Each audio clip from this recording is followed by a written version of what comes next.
2026 노인 일자리, 나도 할 수 있을까? 신청 조건부터 탈락 사유까지 쉽게 정리. 안녕하세요. 오늘은 많은 어르신들이 정말 궁금해하시는 주제, 바로 노인 일자리 이야기를 쉽게 풀어보겠습니다. 요즘 주변에서 이런 이야기 많이 들으시죠?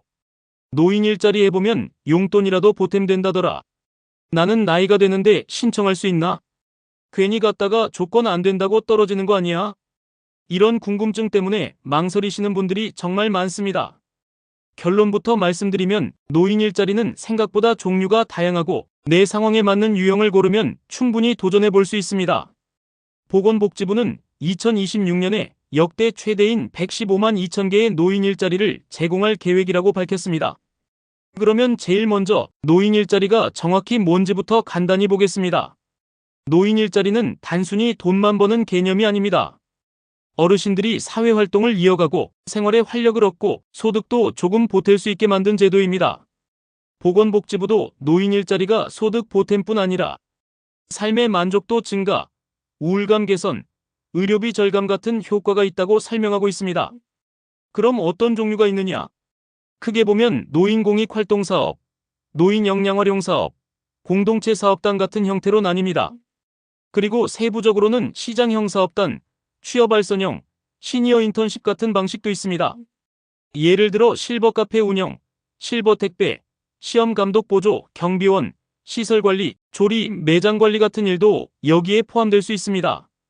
여기서 중요한 건 내가 어떤 유형에 해당하느냐입니다.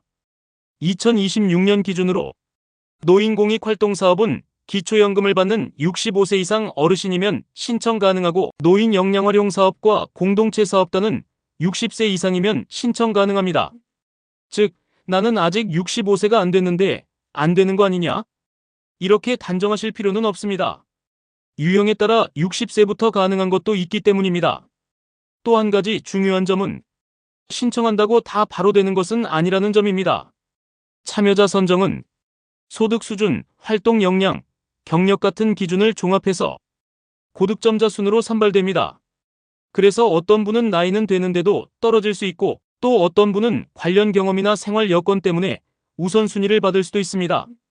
특히 공익활동의 경우에는 노인 독신 가구 또는 경제 무능력자와 함께 사는 노인 가구가 우선될 수 있다고 안내돼 있습니다. 이제 어르신들이 가장 궁금해하시는 부분, 나는 왜 탈락할 수 있나? 이걸 말씀드리겠습니다. 대표적으로 많이 놓치는 조건이 몇 가지 있습니다. 첫째, 생계급여 수급자는 일부 유형에서 제외될 수 있습니다. 다만 여기서 중요한 건 모든 경우가 완전히 막히는 건 아니라는 점입니다. 보건복지부 안내에 따르면 생계급여 수급자는 원칙적으로 제외되지만 취업지원 성격의 취업발전형은 예외가 있습니다. 반면 의료급여, 교육급여, 주거급여 수급자는 신청 가능하다고 되어 있습니다. 둘째, 건강보험 직장가입자라면 제한될 수 있습니다. 이 부분은 직장에 이미 소속되어 계신 경우를 말합니다. 다만 이것도 예외가 있어서 사회서비스형이나 시장형 사업단처럼 해당 사업 자체에서 직장가입자가 되는 경우는 별도로 보기도 합니다. 즉, 단순히 보험이 있다, 없다만 볼 게 아니라 지금 어떤 형태로 일하고 있는지를 같이 봐야 합니다. 셋째, 장기요양보험 등급 판정자 1등급부터 5등급, 그리고 인지지원 등급은 원칙적으로 제외됩니다. 다만 인지지원 등급의 경우에는 전문의가 활동 가능하다고 진단한 서류를 첨부하면 예외가 될 수 있다고 안내돼 있습니다. 이 부분은 가족분들이 꼭 챙겨보셔야 합니다. 등급이 있으니 무조건 안 된다가 아니라 예외 여부까지 함께 확인해야 하기 때문입니다. 넷째, 정부나 지자체 일자리 사업에 3개 이상 참여하는 경우 제한될 수 있습니다. 그리고 노인 일자리 사업 안에서도 중복 참여는 불가합니다. 가끔 한 군데만 이름 올린 줄 알았는데 다른 사업과 겹쳐서 문제가 생기는 경우도 있으니 신청 전에 현재 참여 중인 사업을 꼭 확인하셔야 합니다. 그럼 어디에서 신청하면 될까요? 방문 신청은 가까운 행정복지센터, 시니어클럽, 노인복지관, 대한노인회 같은 수행기관에서 할 수 있습니다. 온라인은 노인 일자리 여기에서 가능하고 전화는 1544-3388로 문의하면 가까운 수행기관으로 연결돼 자세한 안내를 받을 수 있습니다. 그리고 신청할 때는 참여 신청서, 개인정보 동의서, 해당되면 자격증 사본 같은 서류가 필요할 수 있습니다. 수행기관에 신청할 때는 주민등록등본 첨부가 안내돼 있으니 미리 준비하면 훨씬 수월합니다. 여기서 중요한 팁 하나 말씀드릴게요. 어르신들이 노인 일자리를 생각할 때 무조건 돈이 많은 쪽만 찾으시는 경우가 있는데, 오히려 오래 하기 좋은 건 내 체력에 맞고 내가 부담 없이 다닐 수 있는 일자리입니다.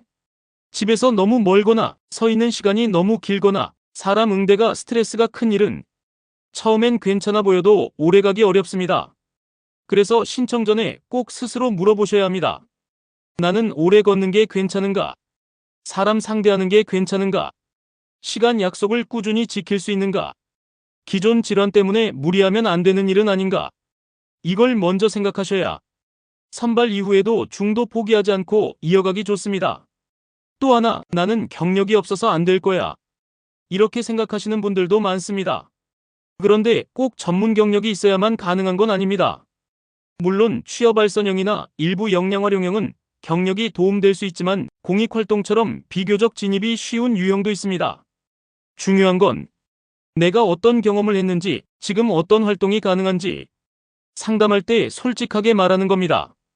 예를 들어, 예전에 가게를 운영하셨다. 학교나 병원에서 오래 근무했다. 사람들 챙기는 일을 많이 해봤다. 운전이나 간단한 정리 업무가 가능하다. 이런 것도 다 도움이 될 수 있습니다. 정리해보겠습니다. 2026 노인 일자리는 역대 최대 규모로 운영되고 있습니다.